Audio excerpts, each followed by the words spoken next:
Hello! Welcome back to Telugu వెలుగు YouTube channel. ఈరోజు ఈ వీడియోలో మనం రీసెంట్‌గా టీజీటీ, పీజీటీ రాసాం గదండీ! టీజీటీ, పీజీటీ మనకి శాలరీస్ ఎంత వస్తాయి ఫస్ట్ జాయిన్ అవ్వగానే అనేదైతే ఈ వీడియోలో చూద్దాము.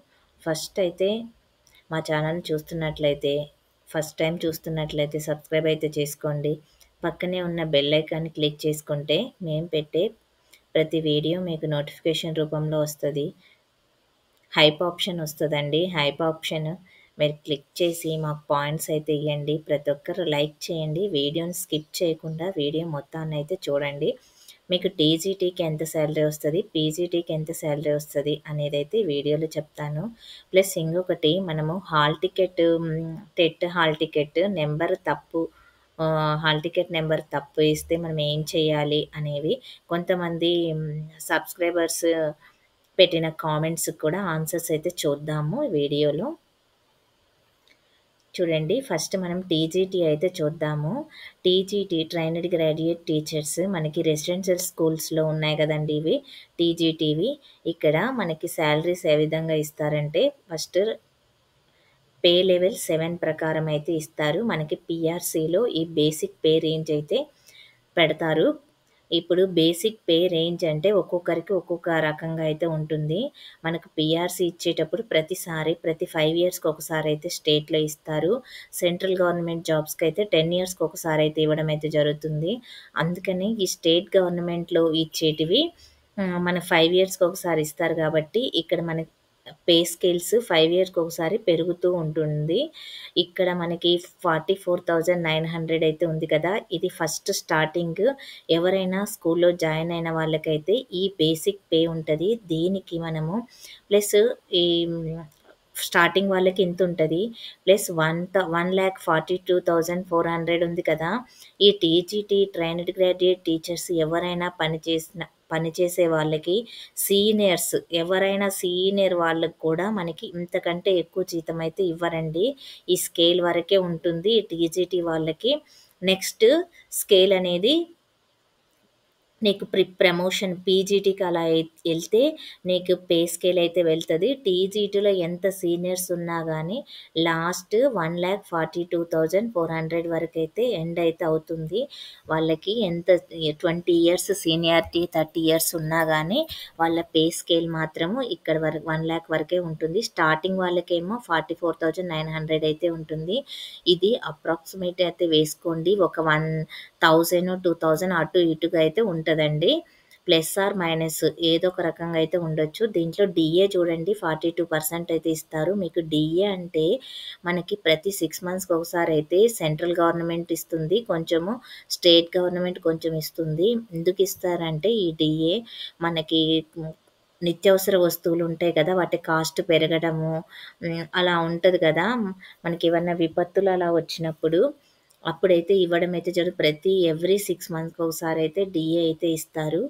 అవి ప్లస్ హెచ్ఆర్ఏ అంటే హౌస్ రెంట్ అండి. హౌస్ రెంట్ అనేది 12% అయితే ఉంటుంది.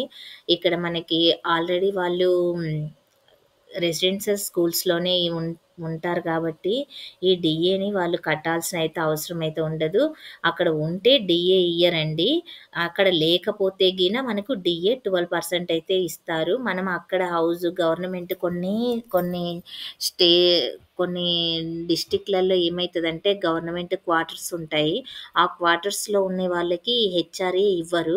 ఆ క్వార్టర్స్ లేకుండా మీరు ప్రైవేట్‌గా బయట ఎక్కడన్నా రెంట్‌కున్నారనుకోండి హౌస్, అప్పుడు మీకు ఈ 12% యాడ్ చేసి మీ సాలరీలో అయితే ఇస్తారు.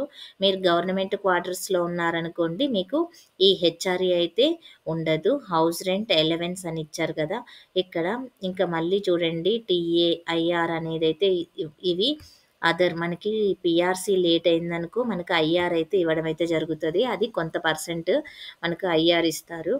ప్లస్ ఎస్టిమేట్ గ్రాస్ సాలరీ అంటే మీకు మినిమము మనకి ఇవన్నీ హెచ్ఆర్ఏ, డీఏ మొత్తం కలిపి మనకెంతొస్తుందంటే 50,000 ఆర్ 60,000 మంత్లీ అయితే వస్తది. నెట్ సాలరీ ఇప్పుడు 47,000 అయితే వస్తుంది. మీకు దీంట్లో కొన్ని కటింగ్స్ అయితే ఉంటాయి. ఎల్ఐసికి సంబంధించి, కొంచెం జీపీఐకి సంబంధించి, హెల్త్ ఇన్సూరెన్స్‌కి సంబంధించి కొన్ని కట్ అయితాయి. కట్ అయిన తర్వాత మీకు 47,000 శాలరీ అయితే మంత్లీ అయితే రావడం అయితే జరుగుతది. అది టీజీటీకి సంబంధించిందండి. ఇవి హై స్కూల్ వరకు ఉంటది మనకి టీజీటీలో. 1-10థ్ వరకైతే 6-10థ్ వరకైతే ఉంటుంది ఇక్కడ. ఇక్కడ పీజీటీ చూడండి. ఈ పీజీటీలో కూడా ఇది నేను బేసిక్ పే రేంజ్ అయితే మీకు చెప్పా కదా! ఇక స్టార్టింగ్ జాయిన్ అయిన వాళ్ళకి 47,600 అయితే వస్తుంది. అండ్ మనకి సీనియారిటీ ప్రకారము లాస్ట్ సీనియారిటీ ఉంటారు కదా! 20, 30 ఇయర్స్ చేసిన వాళ్ళకి 1,51,100 అంటే మీకు ఎవ్రీ ఇయర్ ఇంక్రిమెంట్ అయితే వస్తూ ఉంటది. ఇంక్రిమెంట్ వస్తున్నప్పుడు మీకు ఇక్కడ బేసిక్ పేలో యాడ్ అవుతూ ఉంటది ఇంక్రిమెంట్. ఇంక్రిమెంట్ పెరుగుతూ ఉంటది. అలాగా ఎవ్రీ ఇయర్ అయితే ఒక ఇంక్రిమెంట్ అయితే ఇస్తారు. మీరు ఏ రోజైతే జాయిన్ అయ్యారో ఆ రోజు మీకు ఇంక్రిమెంట్ నెక్స్ట్ ఇయర్ అదే మంత్‌కి మీకు ఇంక్రిమెంట్ అయితే వస్తుంది. ఈ డీఏ మటుకు మనకి 6 మంత్స్‌కి ఒకసారి అయితే వస్తుంది.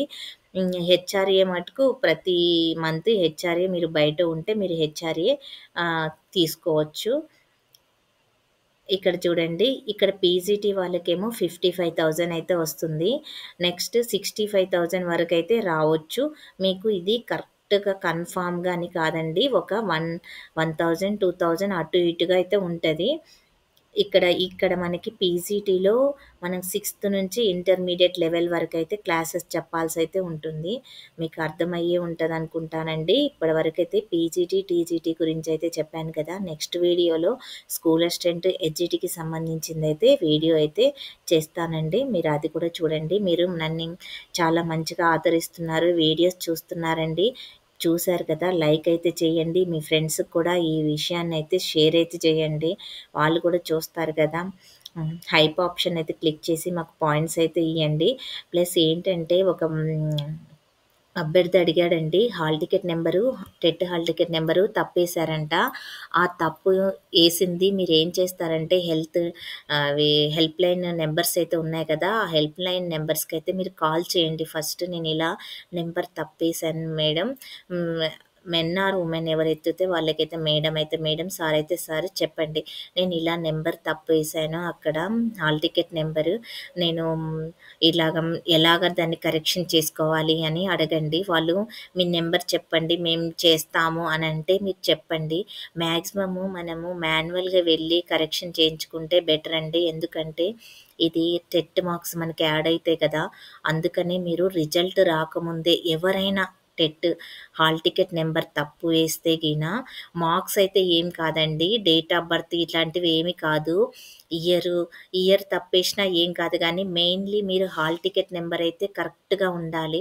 తప్పైతే మీరు తప్పేసుంటే మీ హాల్ టికెట్ నెంబర్ తీసుకొని మీరు హాల్ టికెట్ మెమో వచ్చింటది కదా మీకు. ఆ నెంబర్ తీసుకొని వెళ్ళి మీరు మంగళగిరిలో డీఎస్సీ ఆఫీస్ ఉంటది కదా! అక్కడికెళ్ళి అక్కడ ఆఫీస్ వాళ్ళకనైతే కన్సల్ట్ అవ్వండి. అక్కడ అయిందనుకో మీరు వాళ్ళకి నేనిలా తప్పేశాను మేడం అని ఒక లెటర్ రాసైతే వాళ్ళకి ఇవ్వండి. ఇది జత చేసి మీ హాల్ టికెట్ మీరక్కడ ఇస్తే వాళ్ళు ఈ ప్రాబ్లమ్‌నైతే సాల్వ్ చేస్తారు. ఇలా తప్పేసిన వాళ్ళు ఇమ్మీడియేట్‌గా మీరు వెళ్ళి ఇవ్వండి. ఎందుకంటే రిజల్ట్ రాకముందే మీరు చేసుకోవాలి.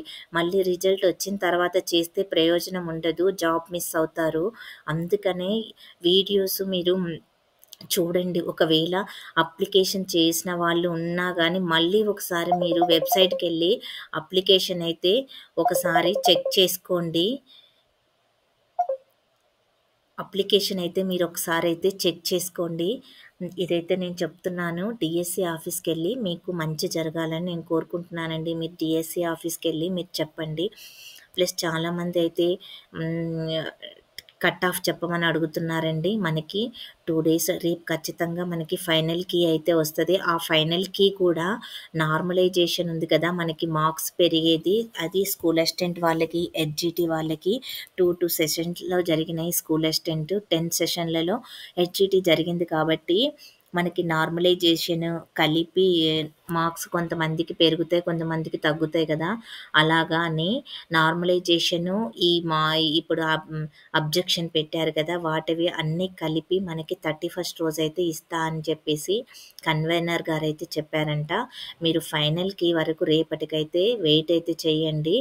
ఎవరు టెన్షన్ పడొద్దండి. కొంతమంది మేడం ప్లీజ్ చెప్పండి మేడం అనంటే మీ మీ డిస్ట్రిక్ట్‌లో పోస్ట్ పెట్టాను నేను, వేకెన్సీ లిస్ట్ పెట్టాను, రోస్టర్ లిస్ట్ పెట్టాను.